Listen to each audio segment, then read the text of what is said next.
Thank you, Zayed. Thank you. I'm delighted to be here. Bill Clinton used to say, if you have a tough job, you give it to a Lebanese woman.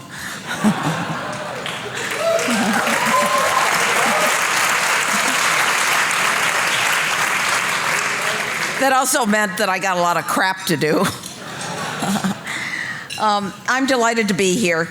And to know about this organization, which is what you do, is very close to my heart. My grandparents, all four of them, came to this country at the beginning of the last century. My grandfather used to say he was just escaping the Ottoman Empire, the Turkish army, and so he was a draft dodger.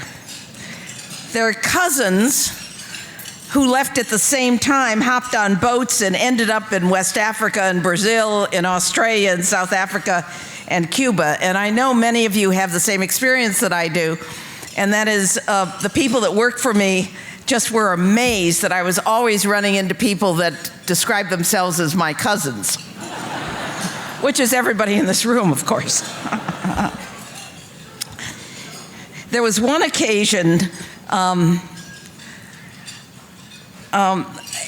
they came, my grandparents, with only the clothes on their backs and built wonderful lives in this country and always supported their relatives in Lebanon. They sent their children to war and to universities, and every generation of my family served in America's armed forces. Some of them were severely wounded, and a couple of them never came back. I thought of them when I served in Washington and earlier as a Peace Corps volunteer.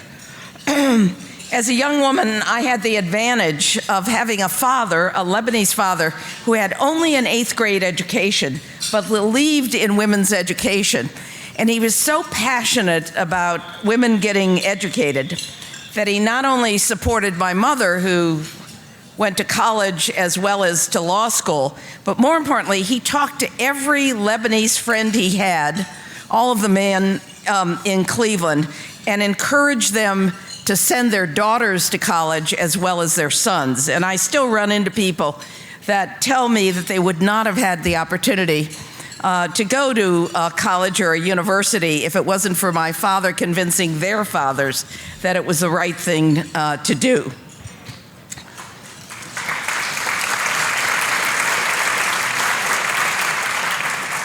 I also had those incredible grandparents, particularly my grandmothers, who dominated the family.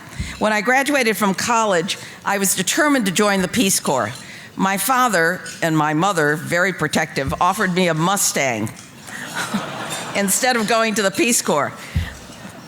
My grandmother said, she's going to the old country, she'll be all right. And I said, Grandma, it's Iran. She said, it's nearby.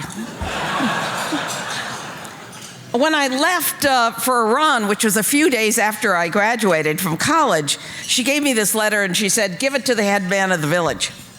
And I forgot about it, but I tossed it into my luggage. When I arrived in southern Iran, in a mud village that was actually attached to an Arab village, I took out the letter, written in classical Arabic. My grandmother was very well educated, and went in search of the head man of the village, who turned out to be the mullah. And I handed him the letter, and he started to laugh. And he said, do you know what this letter says? And I said, I have no idea. He said, it says, this is to introduce Donna Shelala, the daughter of a great sheikh in Cleveland, Ohio. Please put her under your protection.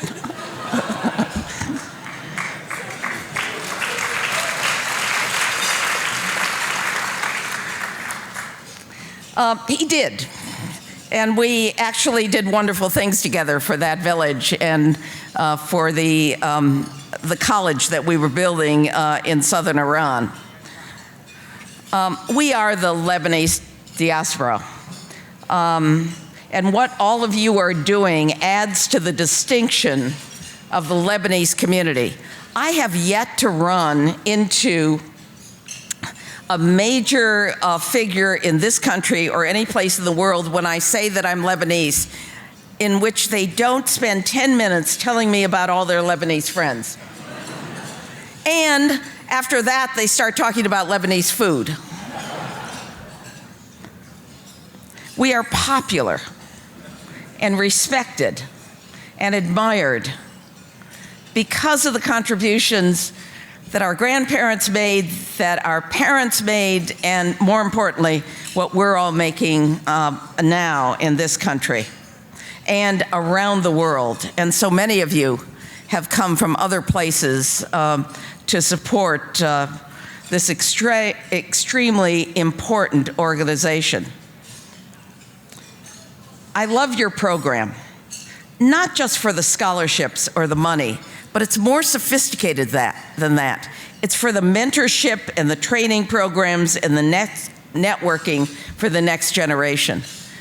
What we're doing is trying to remake the leadership of Lebanon and thinking of it that way, not in a political sense, but investing in the next generation of Lebanese leaders.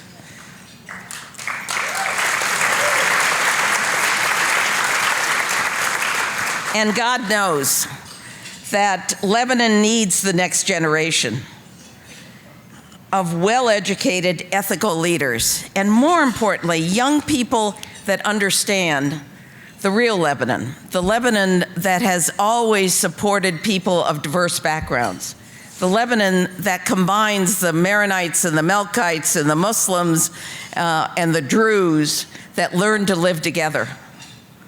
And to educate a generation in Lebanon, and hopefully that it has an impact on the world, that have learned how to govern people with different backgrounds. It's an important American experience, but many of us learned it, and many of our families learned it first in Lebanon. My grandmother used to talk about her Armenian friends, her Jewish friends, her Druze friends. My grandfather used to talk about his Muslim friends in Lebanon. And they understood that we're all one people and that we have to learn to live together, even though that we don't necessarily share the same political views.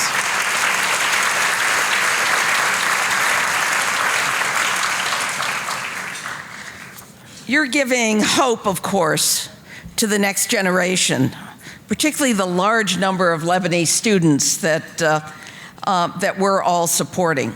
It is a noble task that would make our ancestors very proud. I have been in and out of Lebanon for decades. I've taught in the UNRWA camp in Saida. I've worked with Lebanese political officials, and during my short stay as a member of Congress, I helped to support the Lebanese army, in which this country has made a deep investment.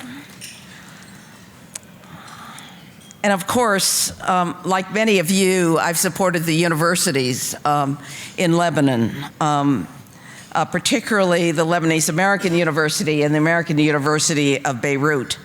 I taught for years while I was in graduate school with the linguists at the American University of Beirut, where we taught Lebanese and Palestinian teachers how to teach English as a foreign language, and we spent a couple of summers as well in Damascus teaching Syrian teachers. So my roots go back not just to my grandparents, but to the years I spent in and out of the Middle East, particularly during my graduate school years.